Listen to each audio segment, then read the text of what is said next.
Good day everyone. Today we'll be conducting an interview about the role of technical communication in different professions. Today I am here with Ma'am Mary Rose Parungao. She has been in the teaching industry for about 13 years now, and she is currently a teacher in Don Juana Choco National High School. How are you, ma'am? I'm fine. First question, ma'am. Throughout your experience of teaching, what is your experience in technical writing? Actually, in the line of teaching, I don't have such experience on technical writing. But when I enrolled in my graduate studies and completed my master's degree in science education, part of our requirement is to write our capstone project, and that where I encounter technical writing. During your experience, ma'am, you've mentioned you've experienced technical writing during your master's. Can you tell what are your strengths in technical writing, ma'am? Okay, so in technical writing, you need such skill on grammar and research. So you must combine those two in order for you to accomplish a good output at the end.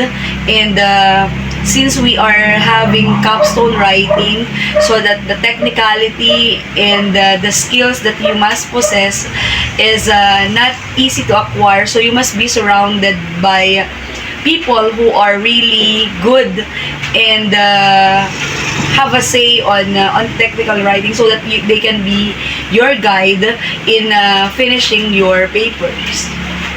Ma'am, with strength also comes with weaknesses, ma'am. Can you tell me if you have struggled or encountered any problems on technical writing? Okay, so one of my struggle in technical writing is the use of AI on how I will incorporate data coming from artificial intelligences that will not be the plagiarism is not that high, and the similarity index is not that high. So I need to study and browse applications that may help me in and may assist me in measuring the similarity index, the grammar, and the plagiarism of my paper. So aside from the technical writing itself, is the weakness and the less exposure of me to technology, especially the use of AI, had been my struggle during my time of completing my capstone project. Lastly, ma'am, as an educator, also you've mentioned throughout your years of teaching, you've experienced technical writing. Can you give us an insightful answer on how valuable is technical writing is in your profession or in any field, ma'am?